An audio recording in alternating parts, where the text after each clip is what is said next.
Hey guys, before we get started with today's episode, I just want to say thank you so much for sticking around and enjoying the show. If you know a friend that would get some value out of the show, share it with them. Head to Apple Podcasts, rate and review the show, let others know what you think of it, and share your experience. If you feel like you would be a good fit for the show, or you know someone else that would be a good fit for the show, you can go to enviousaudio.com/podcast. I've got a form to fill out there. You can request to be on the show or mention someone that would be a good person to have on the show. Let me know. I'm very interested. I want to bring you guys some really good content. But without further ado, here's episode 36. Enjoy. Hey guys, welcome to Electronic Dance Money, your number one business resource for making money as electronic musicians and producers.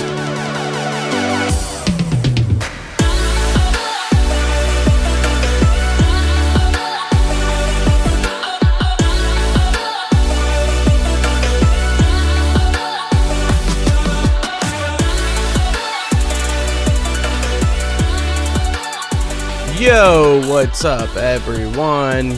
Welcome back again to another episode of Electronic Dance Money. I hope you guys are doing well, as I am, as I usually am, as I try to be. We're going to be dropping some more knowledge today on this episode, which is a solo one. And we're going to be getting into some more networking stuff.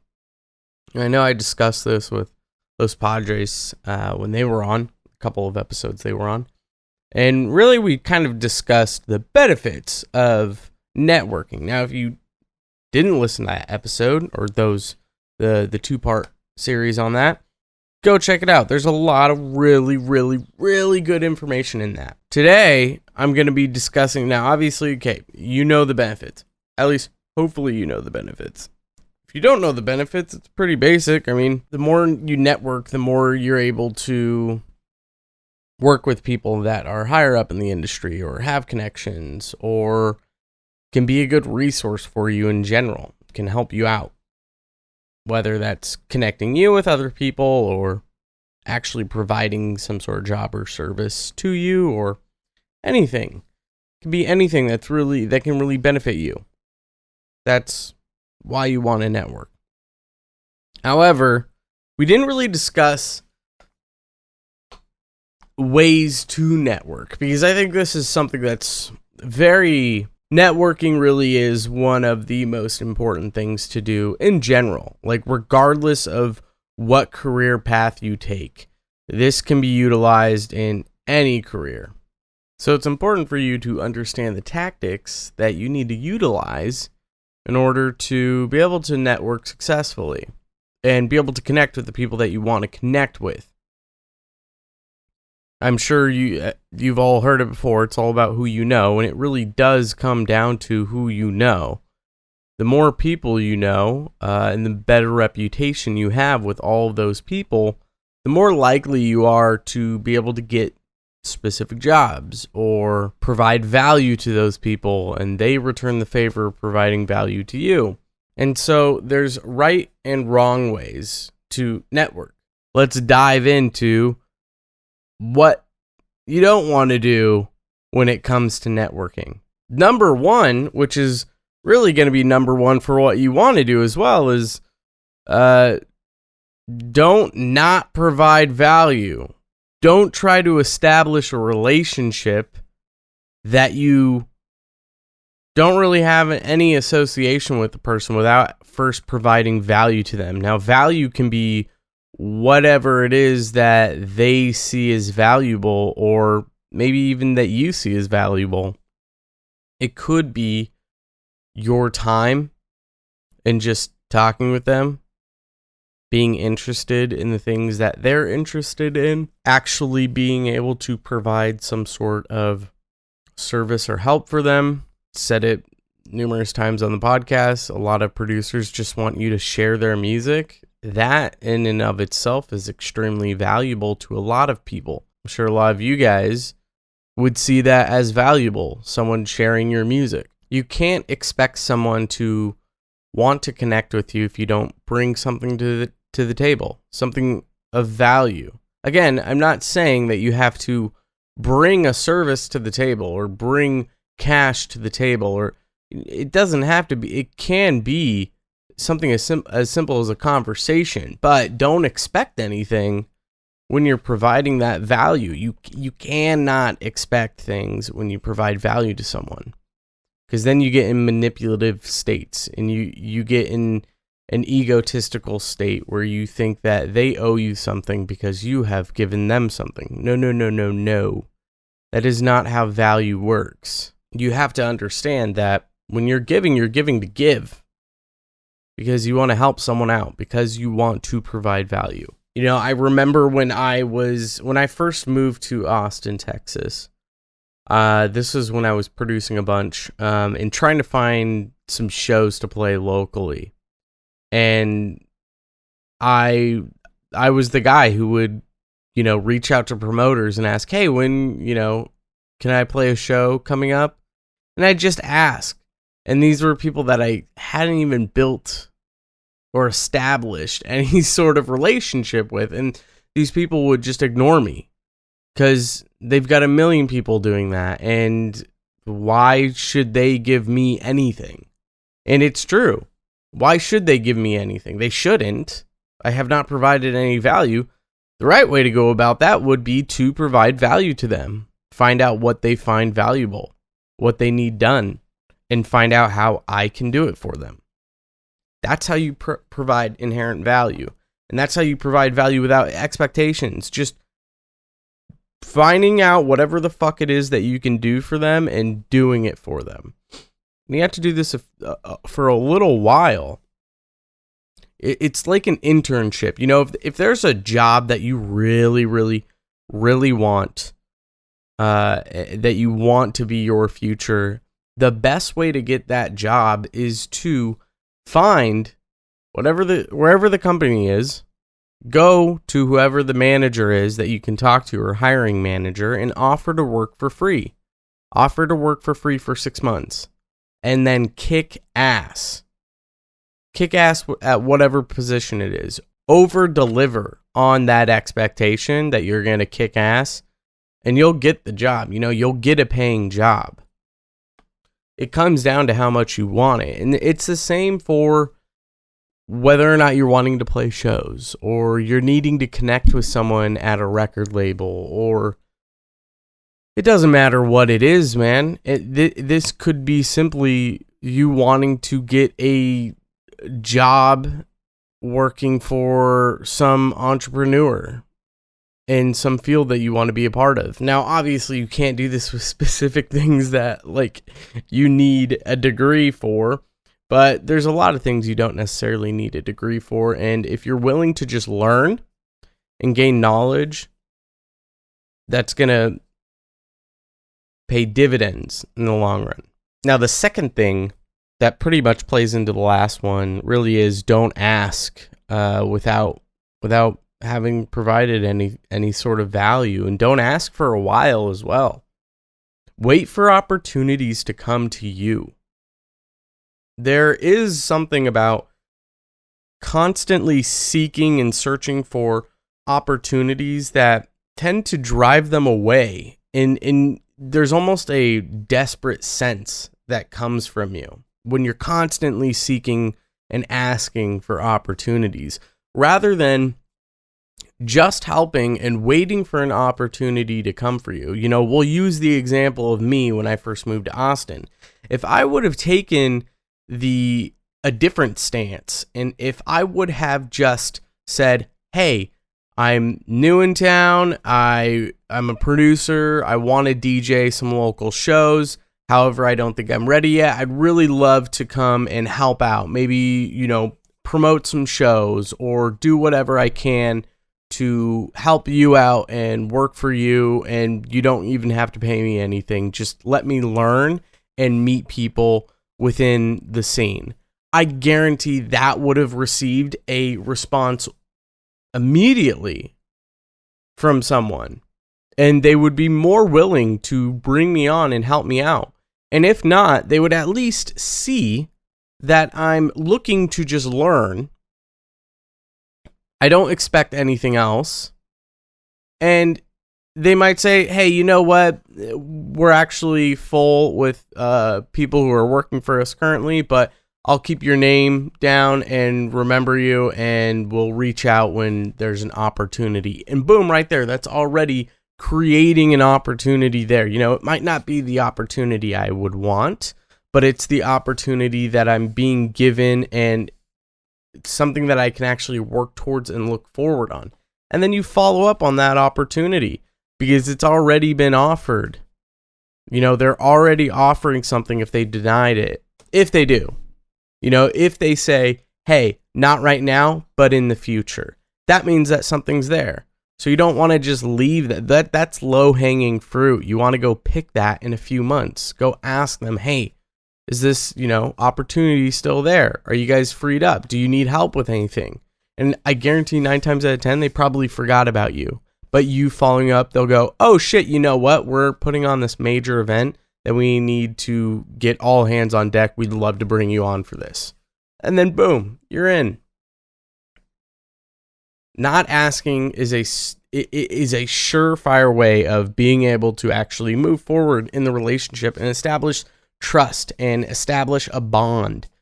You don't want to give up on that, because that is one of the most important things that you have to utilize when you don't have these connections established. You need to build that trust. You need to build that bond. And the only way you can do that is by offering value. Now, this third one that we're going to be discussing on what not to do when networking is going to be one that I hope you guys have definitely avoided your entire careers, and that's pretty much just shit talking, publicly or privately. You know, I actually had a manager when I was working at a retail store, and this manager would talk shit about every single fucking person to me. And she'd do the same with other people. And I immediately, within the first week she was doing this, that I was working there. And it was a major, major, major red flag for me. I was like, okay. And I would just kind of like nod my head and disregard whatever she was saying, trying to like just not say anything about it and be like, oh yeah, okay.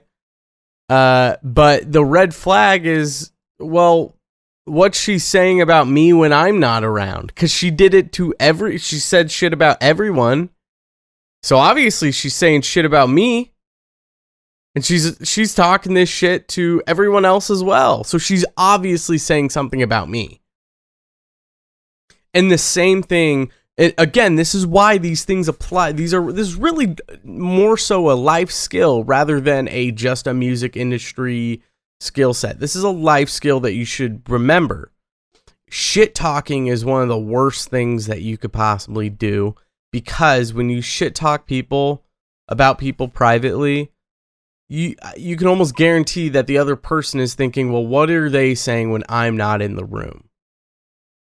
And it's even worse when you're doing it publicly and you're doing it on Facebook, because people don't want to be around you. People don't want to deal with that. People don't want to be surrounded by that negativity. This is actually one of the reasons why, and I was actually told this early on in my career, and I do believe this, and I think every musician should follow this. I don't think musicians should be posting political stuff on, especially on their Instagram or Facebook pages. And, I do think, like, if you're posting political stuff, that should be left to your private page. But even then, if you're connected with a lot of people in the music scene on your private accounts, I still don't think it's I still don't think it's a good idea to be posting political stuff. And the reason isn't necessarily because I would disagree with anything anyone say, or they would disagree with what I would say. It's more so the divisiveness of politics. Politics inherently are divisive. And no matter what you say, you're gonna piss someone off, or you're gonna upset someone, and you never know who you're gonna upset. And there are bitter people in this world, and they'll remember that. And people, things are politicized every single day now, at least in the US. And people remember that kind of stuff, and they'll hold grudges against people for holding specific political views. And it becomes very nasty very quickly. And so this is why I think one of the reasons why I think musicians should just not say anything at all. I don't really think any musician is in any sort of spot to be able to talk about politics. Granted, unless politics are your thing, unless you are creating music about politics and that's your whole shtick, then, yeah, that's kind of your brand. But if it's not, you should probably just stay out of it. It'll save some headaches. It'll save some Facebook or Twitter or Instagram arguments. So let's move on to the things you should do in order to network. Now, networking is 1,000 times easier today than it was 10, 15, 20 years ago. Especially with social media. Anyone can network. You could teach a child how to network. However, it's not as obvious until you're taught. So I'm going to teach you the secrets of networking, which they're not really secrets. You can do a quick Google search can find you tips that I'm going to give you right now. If you're wanting to network with someone, Facebook's going to be your best friend for this. Find them, whoever it is that you want to network. Maybe it's someone local in your area, and add them on Facebook. If they don't add you, at least follow them and make sure you set their following status so you see their posts first. And what that does is they'll start popping up in your feed. And when they start popping up in your feed, you want to start liking their stuff. Start engaging with it. Things that obviously you find engaging. If it's not a topic you care to discuss or give a shit about, then don't. You want to be real. But if there's something that you're actually interested in, engage in it, like it, comment, and keep engaging with those people for a couple of months. And what this does is this basically warms them up to you and your name, and eventually they'll start replying to you. I've told this story before. This is exactly how I've gotten connections in the past. This is what I teach all of my clients. This is what I teach anyone who asks me about how to network. I've written about it on my blog before. So you want to just keep building that trust and that bond online. And eventually, if you see something that you're actually both interested in, a topic, maybe you're both into cars, maybe you're both into the same sports teams, maybe you're both into video games, then that's a perfect time to find something that you can bond over and build a relationship on, and then you can message them after a couple of months. Because the worst thing you could do, like going back to the beginning, is just message someone without them ever knowing who you are.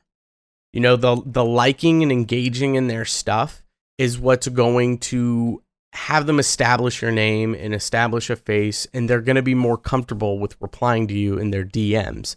So when you message them, they'll probably reply back, and you can start a conversation. And then when that conversation's been made, the floor is open. You can message them almost anytime. You don't want to.